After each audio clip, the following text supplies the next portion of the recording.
नमस्कार सभी को नमस्कार। जैसा कि आप सभी लोग मेरे YouTube चैनल से जुड़े हुए हैं और मेरे YouTube चैनल के पोस्ट वाले सेक्शन में जो मैं क्वेश्चन डालता हूं, जिसको पहले कम्युनिटी नाम देता था YouTube, अब उसका नाम चेंज करके उन्होंने पोस्ट कर दिया है।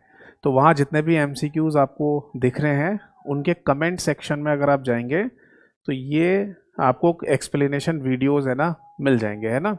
तो जितने भी क्वेश्चंस आप अटेम्प्ट करें मेरे यूट्यूब चैनल के पोस्ट वाले सेक्शन में, एक बार उसका कमेंट सेक्शन जरूर खोल के देखिए, आपको ये एक्सप्लेनेशन वीडियो वहाँ पर मिल जाएगा। तो एक अच्छी बात है कि आपने है ना एक क्वेश्चन अटेम्प्ट किया, उसका एक्सप्लेनेशन वीडियो वहाँ पर मिल गया, शॉर्ट वीडियो, ठीक है। बाकी ये जो मैं क्वेश्चन है ना जो शॉर्ट तरीके से आपको समझा रहा हूँ, इनकी एक प्लेलिस्ट भी मैंने बना दी है PYQ शॉर्ट्स के नाम से, क्योंकि ये प्रीवियस ईयर पेपर में आए हुए क्वेश्चंस हैं। तो आप चाहें तो सीक्वेंस में वहाँ पर भी इन क्वेश्चंस को देख सकते हैं, ठीक है। तो चलिए शुरू करते हैं। देखो क्वेश्चन में ये कह रहा है कि मालवेयर इज़ यूज्ड टू, यानी कि मालवेयर का उपयोग निम्नलिखित के लिए किया जाता है। किसके लिए किया जाता है? अब ऐसा नहीं है कि ये मालवेयर शब्द हमारे लिए कोई नया शब्द है, हम पहली बार इस शब्द को सुन रहे हैं, ऐसा नहीं है। ये मालवेयर शब्द है ना हमने पढ़ा है कंप्यूटर सिक्योरिटी वाले चैप्टर में, जिसमें हमें समझाया गया और हमने समझा कि मालवेयर बेसिकली उन प्रोग्राम या सॉफ्टवेयर्स को कह दिया जाता है जो हमारे कंप्यूटर के लिए हानिकारक हैं, हार्मफुल हैं या मैलिशियस हैं, इसलिए इनको मालवेयर कह दिया जाता है। अब यहाँ पर है ना ऐसा नहीं पूछा कि मालवेयर का उदाहरण क्या होता है या मालवेयर का डेफिनेशन क्या है। ये क्वेश्चन है ना थोड़ा लॉजिकल टाइप का है, यानी कि अगर आप मालवेयर के बारे में जानकारी रखते हैं तो आप बताओ इन ऑप्शंस को देख करके कितने ऑप्शन यहाँ पर ठीक हो सकते हैं। आजकल हम यही देख रहे हैं कि कंप्यूटर में जो क्वेश्चन है ना वो फैक्चुअल क्वेश्चन नहीं आ रहे, ज़्यादा क्वेश्चन आ रहे हैं लॉजिकल टाइप के, थिंकिंग टाइप के, कि कितना जानते हो आप कंप्यूटर के बारे में, क्या आपने वाकई में इसके बारे में समझा है, सुना है। ऐसे क्वेश्चंस हमें ज़्यादा देखने को मिल रहे हैं, ठीक है। तो देखो ऑप्शन ए पे लिखा हुआ है डिसरप्ट कंप्यूटर ऑपरेशन। क्या ऐसा हो सकता है कि किसी मालवेयर के द्वारा कंप्यूटर ऑपरेशन को डिसरप्ट किया जा सके? तो देखो पहले तो एक बात और बता दूं कि ये जो मालवेयर है इसके example virus, worm, Trojan horse यही सब होते हैं। तो क्या किसी वायरस, वॉर्म या ट्रोजन हॉर्स के द्वारा हमारे किसी कंप्यूटर ऑपरेशन को डिस्टर्ब किया जा सकता है?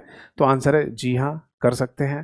भाई ढेर सारे है ना ऑपरेशंस जो चल रहे होते हैं कंप्यूटर में, उनको रोका जा सकता है, खराब किया जा सकता है, ठीक है ना। तो ये ऑप्शन तो हमारा ठीक है। ऑप्शन बी पे लिखा हुआ गैदर द सेंसिटिव इंफॉर्मेशन। क्या ऐसा हो सकता है कि कोई वायरस, वॉर्म या ट्रोजन हॉर्स है ना हमारी इंफॉर्मेशन को इकट्ठा करके है ना किसी और को दे रहा हो? तो देखिए आपने सुना होगा एक वायरस के बारे में जिसको रूट किट वायरस कहा जाता है। ये वायरस का एक टाइप होता है रूट किट वायरस, जिसको रिमोट लॉगिन वायरस के नाम से भी बोलते हैं। इस वायरस के द्वारा क्या होता है कि दूर बैठा हुआ कोई व्यक्ति आपके कंप्यूटर को है ना पहले तो कनेक्ट कर लेगा, एक्सेस कर लेगा, ठीक है। इसमें इंटरनेट नेटवर्किंग का यूज़ किया जाएगा और फिर वो एक वायरस भेजेगा आपके कंप्यूटर में, जिसके द्वारा आपकी कोई भी इंफॉर्मेशन गैदर की जा सकती है या आपके कंप्यूटर को ख़राब किया जा सकता है, कुछ भी कर सकता है। क्योंकि जब किसी को आपके कंप्यूटर का पूरा एक्सेस मिल जाएगा, तो पूरा कंट्रोल मिल जाएगा, तो फिर तो वो कुछ भी कर सकता है।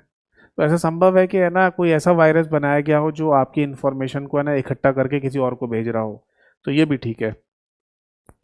फिर ऑप्शन सी पे लिखा हुआ है gain access to private computer system, यानी जैसे मैं अभी बता रहा था remote access virus, remote login virus कह दो या रूट किट वायरस भी इसे कहा जाता है। वो बेसिकली आपके कंप्यूटर पर कंट्रोल कर लेता है और ये कंट्रोल किसी और को दे देगा। तो यही ऑप्शन यहाँ सी पे लिखा हुआ है gain access to private computer system, मतलब आपके कंप्यूटर का एक्सेस किसी दूसरे प्राइवेट सिस्टम को दे दिया जाए। तो यहाँ पर है ना ऑप्शन डी यानी कि ऑल ऑफ दीज ही सही आंसर होगा, क्योंकि बाकी जो तीनों ऑप्शन है ए बी सी वो तीनों फिट बैठ रहे हैं, ठीक है। लॉजिकल टाइप का है, थोड़ा सोच के देखिए कि क्या कर सकता है एक मालवेयर, है ना, उस टाइप का ये क्वेश्चन था। तो आई होप सो है ना जो मैंने एक्सप्लेन किया इस क्वेश्चन को आपको क्लियरली समझ में आया होगा। तो मैं फिर से बता दूं कि ये जो है ना पोस्ट वाला सेक्शन है मेरे यूट्यूब चैनल पर, उसमें जिस भी क्वेश्चन को आप है ना ट्राई करें, है ना, जिस भी MCQ को ट्राई करें, आप उसके कमेंट सेक्शन को ज़रूर खोल के देखिए एक बार। तो वहाँ है ना जितना एक्सप्लेनेशन वीडियो आपको मिल जाएगी, और जितना जल्दी हो सकता है मैं सभी क्वेश्चंस के एक्सप्लेनेशन वीडियो वहाँ पर डालूंगा, ठीक है। नेक्स्ट सेशन में मिलेंगे, तब तक के लिए नमस्कार सभी को, जय हिंद, वंदे मातरम।